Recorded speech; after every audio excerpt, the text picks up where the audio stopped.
এই হচ্ছে CCTV footage. এর আগে এবিপি আনন্দের ক্যামেরায় যে ছবি ধরা পড়েছিল একেবারে তাণ্ডবের সময়, সেই ছবি রেখেছিলাম আপনাদের সামনে। আর এবারে এই সিসিটিভি ফুটেজ এরও প্রকাশ্যে, যেখানে দেখা যাচ্ছে যে কিভাবে যাদবপুর বিশ্ববিদ্যালয়ের গেট দিয়ে একেবারে হুড়মুড়িয়ে ভিতরে ঢুকে পড়ছে একদল বহিরাগত।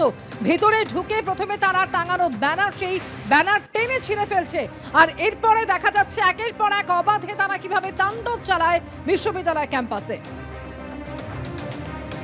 4 নম্বর গেটের সামনে এবং সেখানে যে সিসিটিভির অভিমুখ রয়েছে সেটা দেখাচ্ছিলাম, এবং সেখান থেকে মব ছুটে আসার পরে ঠিক সামনে যে 3 রাস্তা মোড় ক্যাম্পাসের ভেতরে, তার সামনে এই যে তুমি দেখতে পাচ্ছ পিজি সায়েন্স বিল্ডিং, এই পিজি সায়েন্স বিল্ডিংয়ের সামনে যে সিসিটিভি ক্যামেরা রয়েছে সেই সিসিটিভির ক্যামেরার ফুটেজ কিন্তু এই মুহূর্তে আমাদের হাতে রয়েছে, যেখানে স্পষ্টত দেখা যাচ্ছে যে 12:37 নাগাদ তারা এই যে মব, যেটা 4 নম্বর গেট থেকে, অর্থাৎ ঠিক আমার এই যে এই অংশ থেকে 4 নম্বর গেটের যে রাস্তা ক্যাম্পাসের ভেতর ঢুকছে এখানে আসে। এবং এই যে ক্যামেরা তুমি দেখতে পাচ্ছ, একটা হচ্ছে পিজি বিল্ডিং এর এন্ট্রান্সের দিকে এবং আরেকটি হচ্ছে অভিমুখ হচ্ছে অনেকটা অরবিন্দ ভবনের দিকে। ঠিক এই রাস্তা থেকে সেই মব কিন্তু সোজা এখান থেকে কয়েকশো মিটার দূরে অরবিন্দ ভবনের দিকে চলে যায়, এবং সেইখানে কিন্তু যথেচ্ছভাবে সেখানে ভাঙচুর করা হয়। এবং সেদিনকে রাত্রেবেলাতেও আমাদের সংবাদ প্রতিনিধি যিনি ছিলেন তিনি যে ছবি তুলে ধরেছেন যে কার্নিশের ওপর উঠে গ্রাফিতি মোছা কিংবা শাসানি দেওয়া, কলাপসেবল গেট ঝাঁকানোর চেষ্টা, সেখানে আগুন লাগানো এবং সেই জ্বলন্ত বস্তু ভেতরের দিকে ফেলে দেওয়ার চেষ্টা, অর্থাৎ কী তাদের উদ্দেশ্য ছিল সেটাকে এখনো পর্যন্ত স্পষ্ট নয়। তবে তড়িঘড়ি সেখানে পুলিশ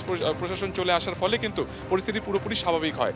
তো এই যে সার্বিকভাবে একাধিক সিসিটিভি ফুটেজ যে ছবি যা আমাদের হাতে এসেছে, ঘটনা 3 দিন পেরিয়ে গেল, প্রশ্ন উঠছে যে এখনো পর্যন্ত সেদিনকে রাত্রে যারা ক্যাম্পাসে ঢুকলো, যারা এরকম বেশ কয়েক মিনিট ধরে তারা এখানে স্টে করলো, থাকলো, ভাঙচুর করার পরে তারা আরামসে এখান থেকে বেরিয়ে চলে গেল, কেন তাদেরকে এখনো পর্যন্ত শনাক্তকরণ করা গেল না, আটক করা গেল না বা জিজ্ঞাসাবাদ করা গেল না? পুলিশ সূত্রে যেটা আমরা জানতে পারছি যে গতকাল অর্থাৎ প্রায় 37 ঘন্টা বাদে চিরঞ্জীব ভট্টাচার্য, যিনি উপাচার্য, তিনি একটি লিখিত অভিযোগ দায়ের করেন এবং সেখানে একাধিক অভিযোগ রয়েছে যে 1 নম্বর গেটের সিসিটিভি ক্যামেরা তা ভাঙা হয়েছে এবং জ্বলন্ত বস্তু ভেতরে ছুঁড়ে ফেলা হয়েছে, অজ্ঞাত পরিচয়দের বিরুদ্ধে অভিযোগ দায়ের করা হয়েছে, কিন্তু এখনো পর্যন্ত কাউকে আটক বা গ্রেফতার বা শনাক্তকরণ পর্যন্ত করা গেল না। যেখানে এত ফুটেজ বা এত অ্যাঙ্গেল থেকে ফুটেজ তা কিন্তু সংবাদ মাধ্যমে সামনে এসেছে বা আমাদের হাতে রয়েছে।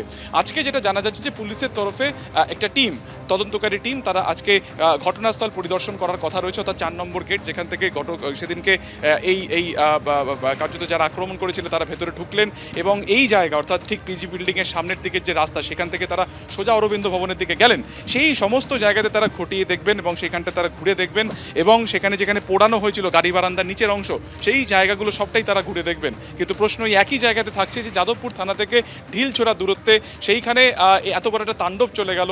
তাদের এক হচ্ছে পুলিশ প্রম্পট অ্যাকশন নেওয়া, অর্থাৎ সেদিনকে ঘটনাস্থলে আসতে কিছুটা তাদের সময় লাগলো, এবং তারপরে হচ্ছে যে 3 দিন পেরিয়ে গেল, অভিযোগও দায়ের করা গেছে, কিন্তু কারা এই গোটা ঘটনার নেপথ্যে রয়েছে তাদের কাউকে কেন শনাক্তকরণ করা গেল না, আটক করা গেল না বা গ্রেফতার করা গেল না, উঠছে কিন্তু প্রশ্ন। এবিপি আনন্দ, এগিয়ে থাকে, এগিয়ে রাখে।